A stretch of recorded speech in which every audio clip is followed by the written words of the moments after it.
Now, the UN Secretary General Ban Ki-moon withdraws his invitation to Iran to join the upcoming Geneva II peace conference on Syria. The UN was under intense pressure from the US to rescind the invite. He continues to urge Iran to join the global consensus behind the Geneva communique. Given that it has chosen to remain outside that basic understanding, he has decided that the one-day Montreux gathering will proceed without Iran's participation. The Secretary General looks forward to Ban invited Iran to the conference on Monday, saying Iran needs to be part of the solution to the Syrian crisis. Tehran also said it was ready to play a constructive role at the talks, but the US, Britain, Saudi Arabia and the foreign-backed opposition were strongly opposed to Iran's participation. The U.S. State Department said the UN must take back its invitation unless Tehran publicly backs the 2012 agreement on a transition government in Syria, and the so-called Syrian National Council threatened to withdraw from the Geneva II conference. However, Russia said it would be an unforgivable mistake to exclude Iran from the talks. Tehran repeated that it would take part without any preconditions. Let's now speak to author and political scientist Kaveh Afrasiabi, who's joining us from Boston. Many thanks for joining us here on Press TV, Mr. Afrasiabi. Now, what do you think was actually the reason behind this taking back or withdrawing the invitation, considering Iran's position has not changed? It has continued to say that it will take part in this conference if it is invited without any preconditions. Well, obviously, this is not a good day for the United Nations and the Secretary General in particular. And your program noted the pressure by the United States and Saudi Arabia and a number of other countries, together with the Syrian opposition, that threaten to withdraw if this invitation is not rescinded. Unfortunately, the Secretary General chose to cave into these pressures instead of taking a heroic stance in favor of peace and political settlement in Syria, and this will figure rather negatively in his record at his tenure at the United Nations, I have no doubt.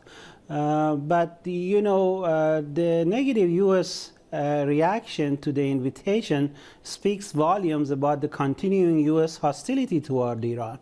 And in my opinion, this was dumb, not smart diplomacy on the part of the U.S., and it will backfire not only on, you know, the U.S. itself, but also on the implications of the upcoming conflict.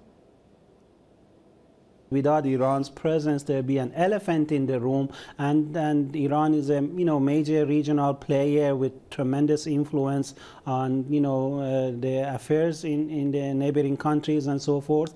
And this invitation by the United Nations is a leap backward that will have negative ramifications with respect to the potential outcomes of this conference itself.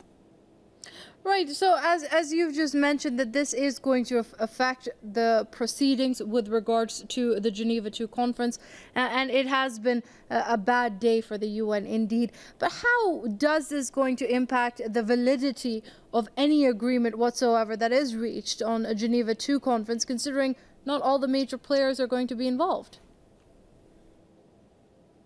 Yeah, well, we're talking, in fact, about two conferences in one. The first round will be with the participation of some 40 countries together with the international organizations, and then this is followed by direct trilateral meetings between the Syrian government, parts of the opposition, brokered by the UN Special Envoy, Mr. Lakhdar Brahimi. So the real substantive meanings will be in the second round. And Mr. Lavrov, the Russian foreign minister himself, stated that the first round is largely symbolic. So, there was much ado basically for nothing in terms of Iran's participation at this large gathering. And all these countries, at least some of them, will participate on an informal basis on the sideline of the second round.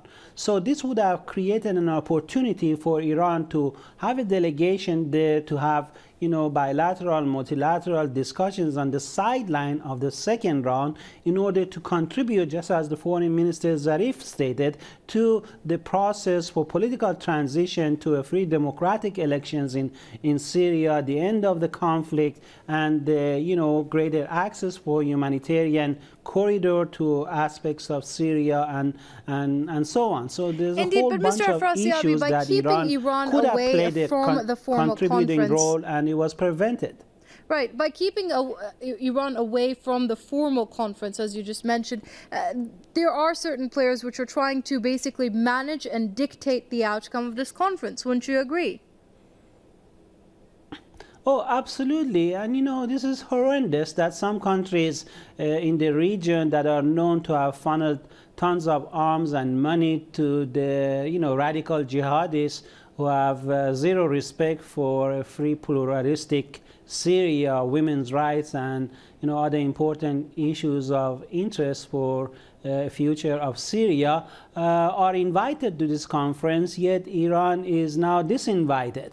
And Iran was not invited to Geneva 1. Iran basically had no choice but to maintain its position, just as it did today via the Iranian ambassador to the UN, Mr. Mohammad Khazai, who stated that after discussions with Mr. Ban Ki-moon that Iran agrees to participate without precondition, but will not be dictated on the terms of the meeting and so forth. And that was a logical position by Iran, which should have been accepted by the UN and other sponsors of this conference. And Russia definitely backs Iran's logical position. And unfortunately, the US decided to play a very negative and counterproductive role.